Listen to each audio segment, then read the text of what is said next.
Assalamualaikum warahmatullahi wabarakatuh. Innal hamdalillah nahmaduhu wa nasta'inuhu wa nastaghfiruh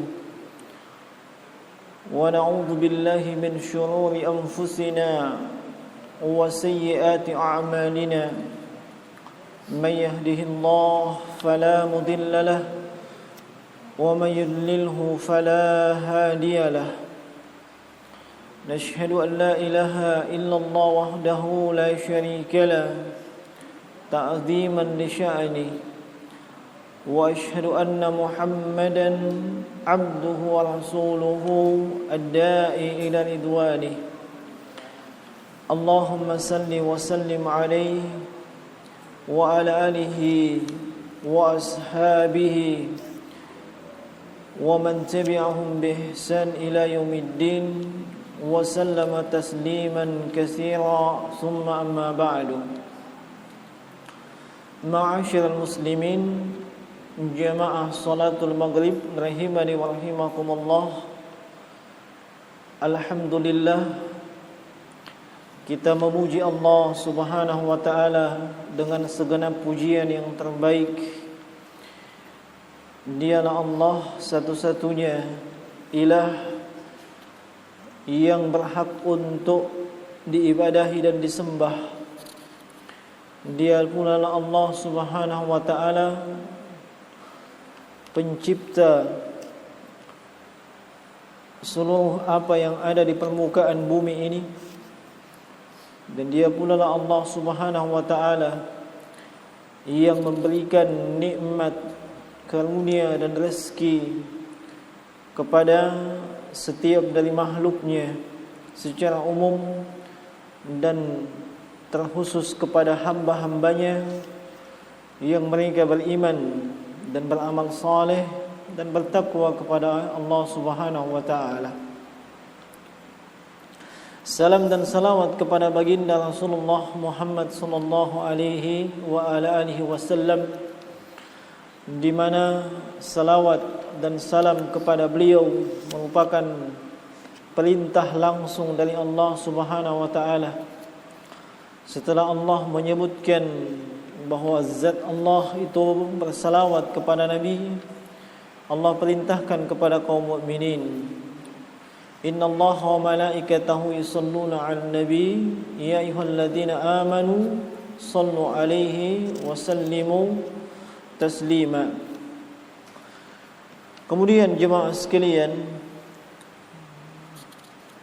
melanjutkan pembahasan kita dalam kitab Riyadhus Shalihin, masih di bab al-muraqabah, dan kita sudah masuk di hadis yang pertama di bab tersebut, atau kalau diurutkan dari awal itu sudah masuk di hadis yang ke-60.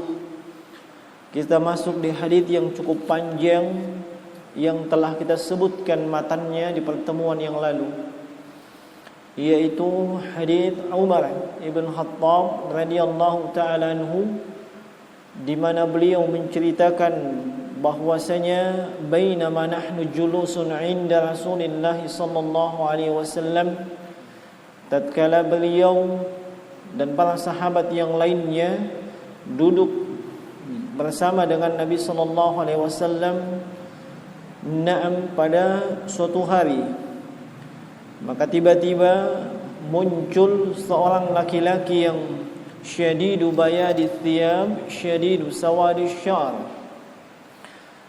Datang seorang laki-laki yang pakaiannya sangat putih, rambutnya sangat hitam, la yura alaihi asarus safar, dan tidak nampak sama sekali bahwa ia adalah datang dari sebuah perjalanan. Na'am, wala ya'rifuhu minna ahadun, dia juga tidak dikenal oleh para sahabat yang ada di ketika itu, menunjukkan dia bukan penduduk kota Madinah. Na'am, hatta jalasa ila Nabi sallallahu alaihi wa ala alihi wasallam, sampai ia jalasa ila, duduk ia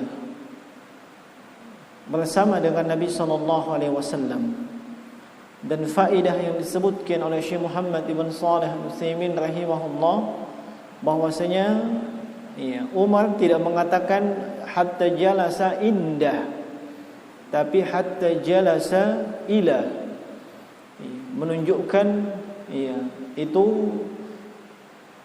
beliau duduk bersebelahan atau berdampingan dengan Nabi sallallahu alaihi wasallam. Sedemikian dekatnya laki-laki tersebut dengan Nabi sallallahu alaihi wasallam. Kemudian fa asnada rukbatayhi ila rukbatayhi, dia menyandarkan atau menempelkan lututnya ke lutut Nabi sallallahu alaihi wasallam. Wa wada'a kaffaihi ala fakhidhi, dan meletakkan telapak tangannya di pahanya. Ini diperselisihkan apakah di paha si laki-laki tersebut atau di paha Nabi sallallahu alaihi wasallam. Namun yang benarnya insyaallah taala di pahanya sendiri. Nah ini sudah kita sebutkan di pertemuan yang lalu terkait beberapa fawaid dan pelajaran, khususnya berkaitan dengan adab-adab seorang penuntut, adab-adab seorang penuntut ilmu, adab-adab seseorang yang menghadiri majelis-majelis ilmu. Nah, coba lihat jemaah sekalian, rahimani wa rahimakumullah, bagaimana laki-laki tersebut begitu perhatian. Nah, sampai-sampai ia duduk berdekatan dengan Nabi sallallahu alaihi wasallam. Demikianlah adab yang seharusnya. Dan kalau kita melihat pendahulu kita yang saleh, terkait dengan adab-adab seorang penuntut ilmu, niscaya kita akan mendapati catatan sejarah yang menunjukkan perhatian, ihtimam mereka terhadap adab. Sampai Yusuf bin Al-Husain rahimahullahu ta'ala menyebutkan, wabil adabi tufhamul ilmu, dengan adablah maka seseorang itu bisa memahami yang namanya ilmu. Dengan adab seseorang itu bisa memahami yang namanya ilmu. Olehnya kita melihat dalam catatan sejarah seperti Imam Malik ibn Anas, imam dalam hijrah, imam kota Madinah, salah satu dari imam mazhab yang 4. Beliau pernah menasihati seorang pemuda dari kalangan Quraisy dengan mengatakan, ta'allamul adaba qabla an tata'allamal ilma, pelajarilah terlebih dahulu adab sebelum engkau belajar ilmu. Itu nasihat beliau kepada pemuda yang baru belajar tersebut. Kenapa? Sebab beliau dididik oleh ibu beliau dengan adab yang sangat agung. Nah, pernah beliau mengatakan kepada ibunya, adhabu liaktubal ilm, saya mau pergi untuk menulis ilmu, untuk belajar. Nah, maka dipanggil oleh ibunya, ta'al, kemari, albis thiyaba, pakai pakaian yang layak bagi seorang penuntut ilmu. Maka beliau pun diberikan pakaian yang namanya mismarah, diberikan penutup kepala, lalu di atas penutup kepala dikasihkan sorban. Lalu kata ibunya, al-an idhab faqtubil ilm, sekarang boleh kamu pergi menuntut ilmu. Lalu kata ibunya, idhab ila Rabi'ah, pergilah kepada Rabi'ah. Rabi'ah ibnu Abi Abdurrahman, salah satu fuqaha di kota Madinah ketika itu. Dan tidak cukup sampai di situ pesan ibunya. Ta'allamu min adabihi qabla an ta'allam min ilmihi, pelajari dulu adab-adabnya dia. Pelajari dulu adab-adabnya dia sebelum engkau belajar ilmunya. Itu nasihat sang ibu yang terpatri di dalam dada si anak ini, yang kelak menjadi seorang alim ulama, salah satu ulama yang diperhitungkan, salah satu ulama dari 4 mazhab yang terkenal. Kalau kita tahu yang namanya mazhab Maliki, maksudnya Imam Malik bin Anas. Nah, Makanya karena demikian, murid beliau itu kebanyakan menukil bagaimana adab Imam Malik rahimahullah di dalam menuntut ilmu, di dalam mengajarkan ilmu. Salah satu murid yang bernama Abdullah bin Abdul Wahhab rahimahullah taala menceritakan, "Ma nukhilna min Malik aktsar mimma ta'allamna min ilmihi." Yang kami nukil, yang kami ambil dari Imam Malik, itu jauh lebih banyak terkait masalah adab. Terkait masalah adab dibandingkan terkait dengan persoalan ilmu. Nah, ini gambaran pendahulu kita yang soleh. Perhatian mereka terhadap adab. Nah, mereka tidak menyepelekan adab, apalagi seorang penuntut ilmu. Seorang penuntut ilmu nampak keberkahan dari ilmu yang dia pelajari, dari adab yang ia menghiasi dirinya. Dari adab yang menghiasi dirinya. Apakah itu bentuknya ucapan, tindakan, sikap, perbuatan, maupun bagaimana dia berpakaian dan seterusnya. Itu yang menggambarkan. Sehingga nampak jemaah sekalian, siapapun yang rajin membaca sirahnya pendahulu kita yang saleh, salafun as-saleh, itu akan nampak dengan jelas bagaimana mereka demikian beradab di dalam menuntut ilmu. Nah, dan ini yang agak kurang di tengah-tengah penuntut ilmu. Nah, adab yang kadang disepelekan oleh sebahagian penuntut ilmu, sehingga terkadang sudah bertahun-tahun belajar fikih, bertahun-tahun belajar tauhid, belajar hadis dan seterusnya, tapi dari sisi adab itu masih sangat minim. Nah, masih sangat minim. Wal-iyadzu billahi min dzalik. Nah, ma'asyiral muslimin, rahimani wa rahimakumullah. Kemudian laki-laki tersebut mengatakan, "Ya Muhammad." Bagaimana nas hadisnya demikian? Ya Muhammad. Dia tidak mengatakan ya Rasulullah. Nah, dan kata Syekh Muhammad ibn Shalih Al-Utsaimin rahimahullah, biasanya kalau dari kalangan ashabun Nabi, sahabat Nabi, itu biasanya memanggil Rasulullah dengan panggilan ar-risalah, yaitu ya Rasulullah, sebagai bentuk ta'zim. Yang biasa memanggil Rasulullah dengan panggilan ya Muhammad itu biasanya Arabiyun. Tahu Arabiyun? Arab gunung yang patah polpennya, yang tidak mengenal sekolahan. Datang dari gunung, turun gunung. Itu Arabiyun, Arab Badui. Ini menunjukkan bahwa dia sekali lagi bukanlah penduduk kota Madinah, laki-laki yang datang kepada Nabi sallallahu alaihi wasallam. Kemudian datang kepada Nabi dan mengatakan, "Akhbirni 'anil Islam." Kabarkan kepada saya, beritakan kepada saya tentang Islam. Beliau datang dan bertanya kepada Nabi sallallahu alaihi wasallam khusus terkait dengan Islam. Islam secara bahasa itu dari kata apa? Islam itu masdar, kata dasar. Dari kata aslama yuslimu islaman. Maknanya apa? Maknanya banyak. Salah satunya keselamatan. Itu nampak dari hadis. Al-muslimu man salimal muslimuna min lisanihi wa yadihi.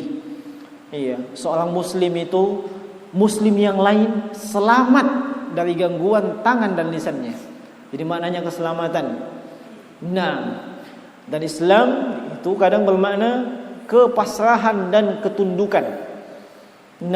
Kepasrahan dan ketundukan. Itu kalau ditambahkan dengan alif, iya, dan sin di depan, iya, menjadi istislam. Nah, itu menunjukkan kepasrahan dan ketundukan. Iya. Taib. Kemudian faqala Rasulullah sallallahu alaihi wasallam, maka Nabi sallallahu alaihi wasallam itu mengatakan, al-islamu, Islam itu, iya, adalah an tashhada an la ilaha illallah, engkau mempersaksikan bahwa tidak ada ilah yang berhak diibadahi dan disembah kecuali Allah Subhanahu wa taala. Wa anna Muhammadar Rasulullah, dan bahwasanya Muhammad itu adalah utusan Allah. Wa tuqimas shalah, kau menegakkan ibadah salat. Wa tu'tiyaz zakah, menunaikan ibadah zakat. Wa tasuma Ramadan, berpuasa di bulan Ramadan. Wa tahujjal bait in istata'ta ilaihi sabila, dan menunaikan ibadah haji tatkala engkau mampu menempuh perjalanan ke sana. Nabi SAW memberikan definisi Islam dengan amalan-amalan zahir, baik bentuknya ucapan maupun bentuknya perbuatan, dan itu dimulai dengan syahadat. Beliau menafsirkan Islam dengan amalan-amalan zahir, amalan-amalan anggota tubuh, mulai dari amalan yang bentuknya ucapan sampai amalan yang bentuknya perbuatan. Dimulai daripada an-nutku, mengucapkan syahadatain, kemudian amalan fisik, ibadah salat, naam, kemudian apa lagi? Zakat, puasa, dan menunaikan ibadah haji. Nah, taib.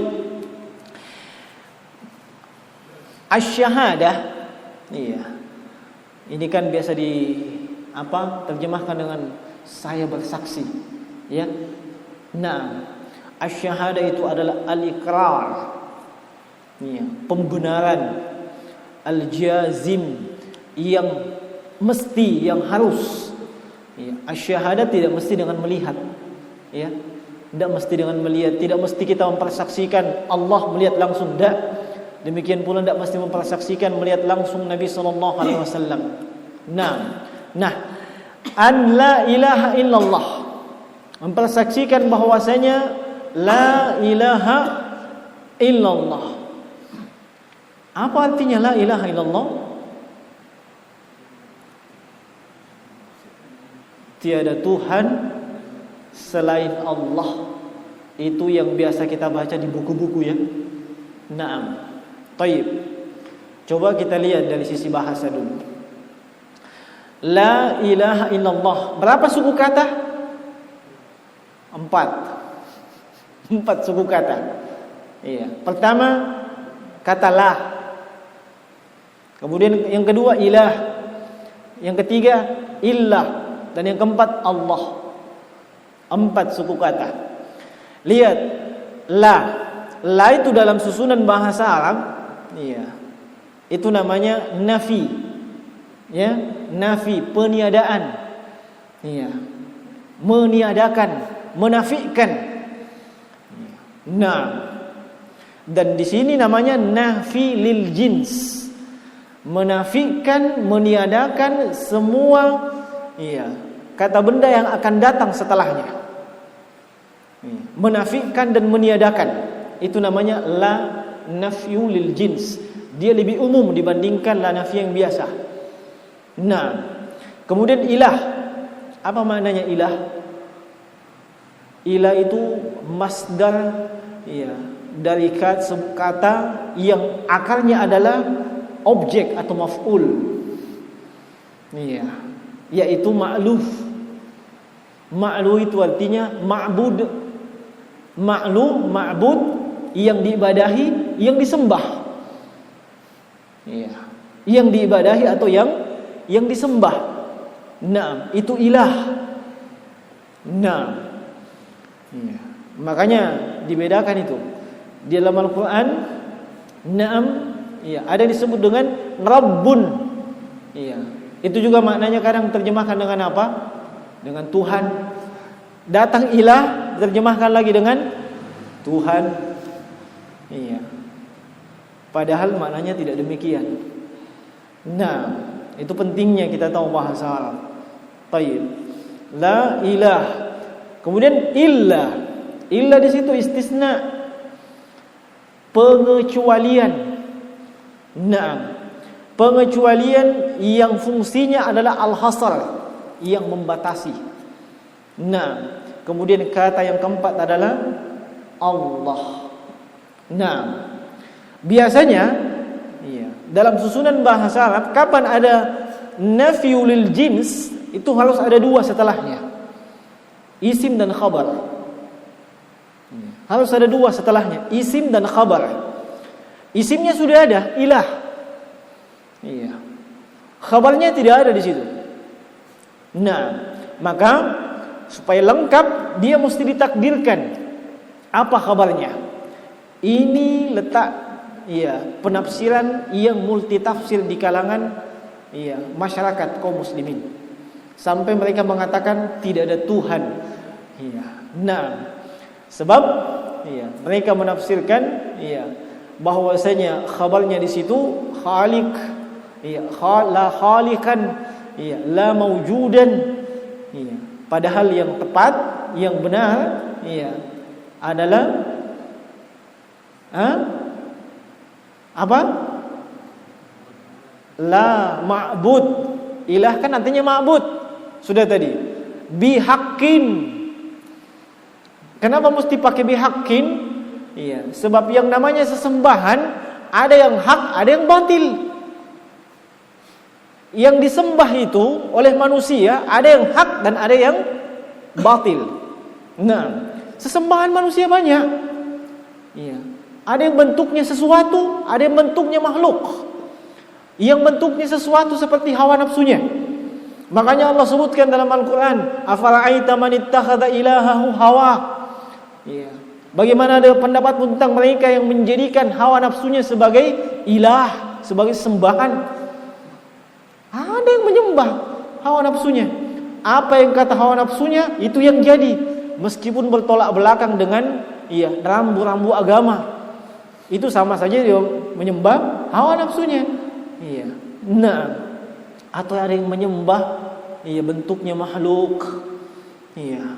Nah, selain daripada Allah, itu adalah batil. Yang hak adalah Allah.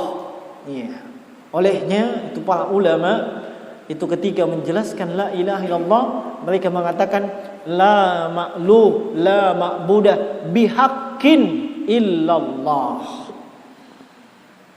Tidak ada yang berhak diibadahi, tidak ada yang berhak disembah selain daripada Allah. Nah, kalau cuma dikatakan tidak ada Tuhan, Tuhan itu di KBBI apa artinya? Yang disembah. Apa? Yang dipuja. Nah, itu lebih mengarah kepada makna rububiyah. Rububiyah itu maksudnya Allah menciptakan, Allah menghidupkan, Allah mematikan, memberikan rezeki, mengatur alam ini dan seterusnya. Itu rububiyah namanya. Nah, kalau maknanya seperti itu, maka kaum musyrikin pasti akan ucapkan itu la ilaha illallah. Kenapa? Sebab kaum musyrikin Arab jahiliyah itu meyakini dengan seyakin-yakinnya Allah pencipta, Allah menghidupkan, Allah memberikan rezeki, Allah yang mengatur alam ini. Itu keyakinan kaum musyrikin yang diajak Islam oleh Nabi SAW. Buktinya apa? Baca Al-Quran. Di dalam Al-Quran banyak disebutkan. Contoh, Allah sebutkan dalam surah Az-Zukhruf, "Wala in sa'altahum man khalaqas samawati wal ard la yaqulunna Allah." Kalau kamu tanya kepada kaum musyrikin, wahai Muhammad, man khalaqas samawati wal ard, siapa yang ciptakan langit dan bumi? Apa jawaban kaum musyrikin? Allah. Mereka yakin itu. Nah, dalam surah Ali Imran, "Wa man yudabbirul amr amman yarzuqukum minas sama'." Siapa yang mengatur segala urusan di dunia ini? Siapa yang memberikan rezeki dari langit? Sayaqulun Allah. Mereka kaum musyrikin pasti mengatakan Allah.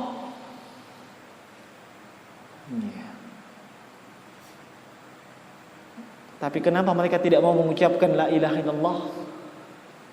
Sebab makna la ilaha illallah bukan cuma sekedar tidak ada Tuhan selain Allah. Bukan cuma sekedar itu. Iya. Kaum musyrikin meskipun musyrik, ingat mereka Arab asli. Iya. Mereka paham bahasa Arab. Iya. Kapan mereka mengucapkan la ilaha illallah? Waduh, dihancurkan itu berhala. Dihancurkan itu berhala. Sebab selain mereka mengakui Allah pencipta, mereka mempersembahkan ibadah, iya, dengan menjadikan berhala sebagai sarana. Kalau mereka mengucapkan la ilaha illallah, dihancurkan itu berhala, langsung menyembah kepada Allah, tidak pakai berhala lagi. Itu maknanya. Dan seandainya maknanya seperti yang dipahami oleh sebagian besar kaum muslimin, maka jemaah sekalian, kaum musyrikin itu sudah muslim. Tidak akan ada yang namanya perang Badar.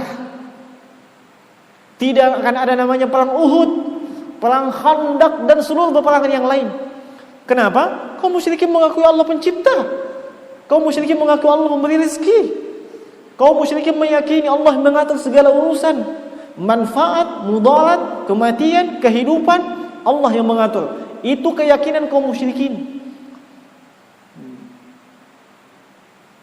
Kita di zaman ini mudah saja mengucapkan la ilaha illallah, ya.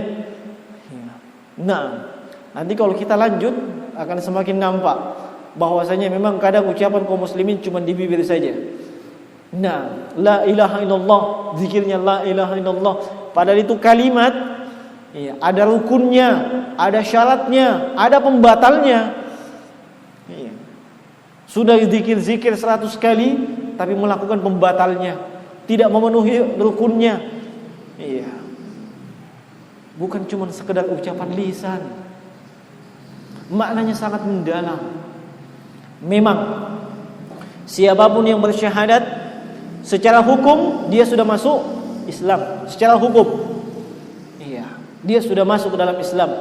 Maka siapapun tidak boleh mengganggunya, tidak boleh mengambil hartanya, tidak boleh menumpahkan darahnya.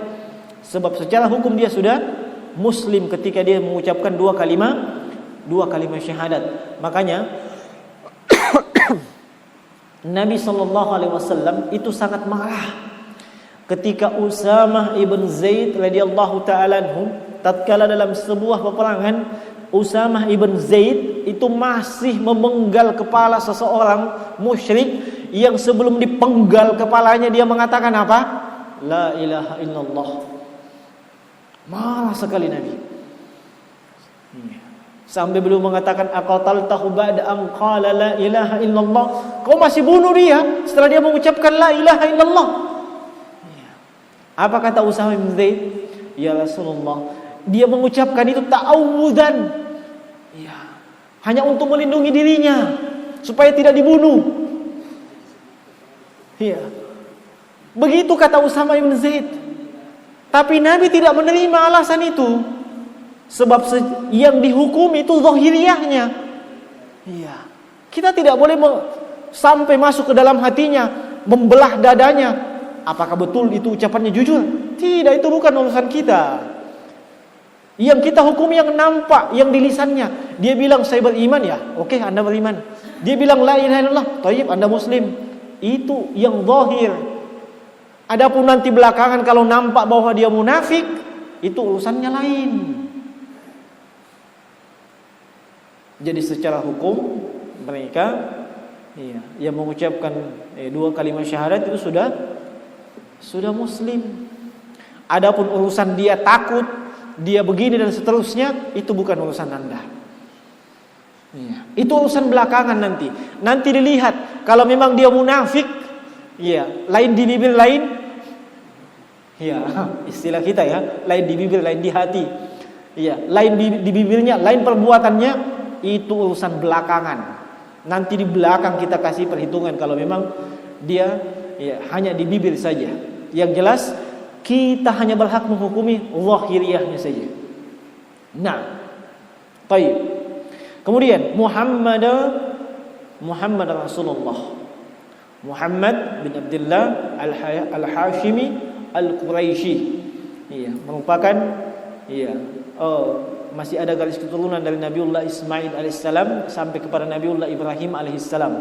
Nah, Muhammad dan Rasul itu adalah mereka yang diutus oleh Allah Subhanahu wa taala, diberi wahyu dan diperintahkan untuk menyampaikan wahyu tersebut. Dan itu yang membedakan dia dengan nabi. Nah, Rasul mendapatkan wahyu dan diperintahkan untuk disampaikan. Nah, itu Rasul. Muhammadan Rasulullah. Baik. Di sini ada pertanyaan. Rukun Islam itu 5. Yang kita sebutkan salah satunya. Kenapa salah satu rukun 2 di situ tergabung? 2 tergabung. 2 syahadat. Sementara yang lain satu-satu. Tegakkan sholat, apalagi tunaikan zakat, puasa di bulan Ramadan, naik haji bagi yang mampu. Kenapa rukun pertama ini 2? Syahadat kepada Allah dan syahadat kepada Rasul. Kenapa tidak dipisah? Kenapa? Jamaah sekalian, sebab 2 kalimat syahadat inilah landasan, asas, pondasi dari seluruh amalan-amalan yang dibangun di atasnya. Standar, ukuran, barometer sah dan diterimanya seluruh amalan itu mesti berlandaskan 2 ini. Syahadah la ilaha illallah dan syahadah Muhammad Rasulullah. Maksudnya apa? Seluruh amalan soleh apapun bentuknya, yang zahir ataupun yang batin, yang lisan, yang anggota tubuh, semuanya tanpa kecuali, dan itu namanya ibadah. Pertama mesti terpenuhi syarat la ilaha illallah. Apa itu? Ikhlas. Ikhlas semata-mata karena Allah. Yang kedua apa? Syahadah Muhammad Rasulullah. Amalan tersebut mesti mengikuti Rasulullah. Mesti ngikut contoh kepada Nabi. Kapan sebuah amalan soleh, ibadah, apapun bentuk, model dan jenisnya, apapun hukumnya, mulai dari yang wajib sampai yang sunnat, salah satu ini hilang, dari 2 kalimat syahadat ini, maka amalan tersebut tertolak. Amalan tersebut tidak mendapat pahala. Amalan tersebut tidak diterima oleh Allah Subhanahu wa taala. Kapan tidak dilandasi keikhlasan, tertolak. Kata Rasulullah dalam hadis Abu Umamah Al-Bahili radhiyallahu ta'ala anhu, "Inna Allah la yuqbalu minal amali illa ma kana lahu khalisan wa batagha bihi wajhahu." Sungguhnya Allah tidak menerima suatu amalan kecuali amalan tersebut dilandasi dengan apa? Khalisan, keikhlas, dan hanya mengharap wajah Allah. Dan di dalam Al-Quran terlalu banyak ayat yang menyebutkan perintah untuk ikhlas. Terlalu banyak ayat. Semua perintah mesti dilandasi dengan keikhlasan. Makanya dalam surah Al-Bayyinah, bagaimana ayatnya itu? Wa ma umiru illa liya'budullaha mukhlishina lahuddin. Tidaklah mereka diperintah jamak. Tidaklah mereka diperintah kecuali untuk apa? Mengikhlaskan ini agama hanya kepada Allah. Dan di dalam surah Al-Kahfi Allah Subhanahu wa taala berfirman, "Faman kana yarju liqa'a rabbih." Barang siapa yang yarju, mengharapkan pertemuan dengan Rabbnya, dengan Tuhannya. Faman kana yarju liqa'a rabbih falyamal amalan shalihan. Hendaknya dia melakukan amalan soleh, wala yusyrik bi ibadatihi ahada, dan tidak menyekutukan Allah dalam ibadahnya. Tidak ada tendensi lain dari ibadahnya. Tidak ada niatan dan tujuan lain dalam ibadahnya. Nah, bagaimana kalau cuma ikhlas, tidak mengikuti Nabi? Itu juga tidak diterima. Itu juga tidak diterima. Allah mencela itu di dalam Al-Quran, dalam surah Al-Kahfi juga. Qul a'unabbiukum bil akhsarina a'mala alladzina dhalla sa'yuhum fil hayatid dunya wa yahsabuna annahum yuhsinuna sun'a. Maukah aku kabarkan kepada kalian, mereka yang perbuatannya, yang mereka menyangka bahwa telah melakukan amalan yang terbaik, tapi dhalla sa'yuhum, ternyata keliru, tersesat. Tapi tetap mereka menyangka masih melakukan kebaikan. Nah, salah satunya karena ketidakikhlasan. Kita juga sering membaca ayat amilatun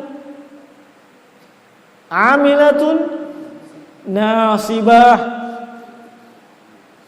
Piye Thomas, itu cuma juz ammah. Cuma juz ammah. Amilatun nasibatun tasla naran hamiyah tusko. Baru lanjut. Nah, amilatun nasibah, capek. Amilah, capek beramal. Nasibah itu taat, capek dia beramal. Letih dia beramal, menunjukkan amalannya tidak sedikit. Apa ayat setelahnya? Tasla naran hamiyah. Malah dimasukkan ke dalam neraka hamiyah. Kenapa? Salah satunya ketidakikhlasan. Nah, ikhlas tapi tidak mengikuti Nabi. Bagaimana? Apakah itu diterima?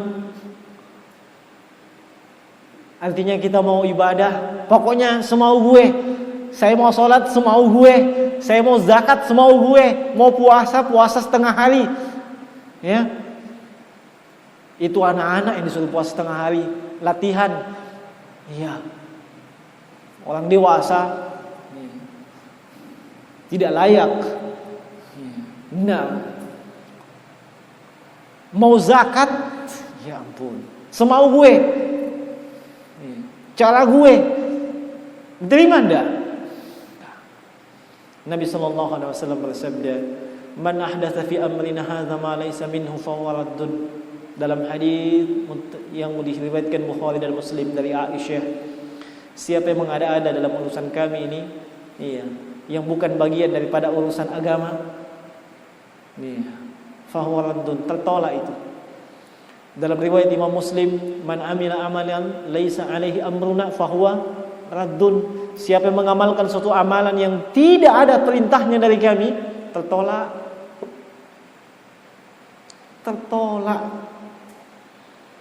Nah, jadi keduanya mesti ada, keikhlasan dan meneladani Nabi sallallahu alaihi wasallam. Ini baru dikatakan amalan yang terbaik, amalan yang berkualitas. Sering kita baca ayat dalam surah Al-Mulk di ayat yang kedua. Apalagi kalau ada takziah. Bagaimana ayatnya? Alladzi khalaqal mauta wal hayata liyabluwakum ayyukum ahsanu amala. Hafal itu pasti. Apalagi penceramah takziah harus dihafal itu. Karena disinggung hidup mati di situ. Naam. Dialah Allah yang menjadikan halakal mauta, menjadikan kematian dan kehidupan. Liyabluwakum, untuk menguji kalian. Ayyukum, siapa di antara kalian yang ahsanu amala, yang paling terbaik amalannya. Apa penafsiran ahsanu amala? Kata Fudail ibn Iyad rahimahullahu taala, ahsanu amala Ai ya sawabuhu akhlasuhu wa sawabuhu. Amalan yang ikhlas dan amalan yang benar. Itu amalan ahsan. Amalan yang ikhlas, amalan yang benar. Yang ikhlas kata beliau ayyakuna lillah, semata-mata karena Allah. Amalan yang benar adalah meneladani Nabi sallallahu alaihi wasallam. Baru dikatakan amalan ahsan.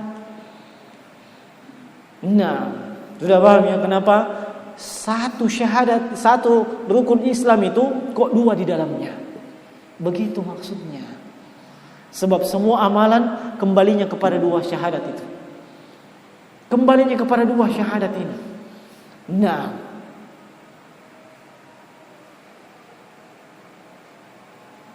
memang sudah Isa? Oh iya. Ini alamatnya kita panjang ini. Nah, belum iman, belum ihsan, belum alamatus sa'ah. Iya, sebenarnya sisi pendalilan Imam Nawawi menyebutkan hadis ini dalam bab al-muraqabah sebab dalamnya ada al-ihsan. Iya. An ta'budallaha ka'annaka tarahu fa in lam takun tarahu fa innahu yarak. Itu kan ihsan. Iya. Tapi banyak faedah pelajaran dari hadis tersebut yang sayang kalau kita melewatkan. Ya. Sayang kalau kita melewatkan. Dan tidak apa-apa insyaallah taala. Nah, memang demikian kita belajar sedikit demi sedikit. Iya. Jangan langsung mau full. Iya. Biasanya kalau mau full hilang juga banyak. Iya. Yang bagus kita belajar sedikit, amalkan. Itu yang terbaik. Iya. Hafal Quran. Iya. Makanya sahabat dahulu 10 ayat 10 ayat. Selesai 10 ayat, enggak tambah hafalan, amalkan dahulu. Iya. Makanya Umar bin Khattab itu butuh berapa tahun baru hafal Quran. Kenapa? Setiap selesai 10 ayat amalkan dulu. Iya. Kita kadang hafal semuanya tapi tidak tahu artinya. Iya enggak? Iya. Di sini insyaallah banyak yang hafal Quran saya lihat ini. Iya, wajah-wajah. Iya, hafid. Ya. Nah, minimal juz 30. Iya. Atau minimal yang paling rendah juz 30, 3 kul. Itu sudah luar biasa. Nah, sudah cocok untuk ukuran antum-antum di sini. Nah, meski itu tidak cukup untuk mendidik anak dan istri antum, atau mungkin anak antum lebih banyak hafalannya daripada antum. Nah, taib.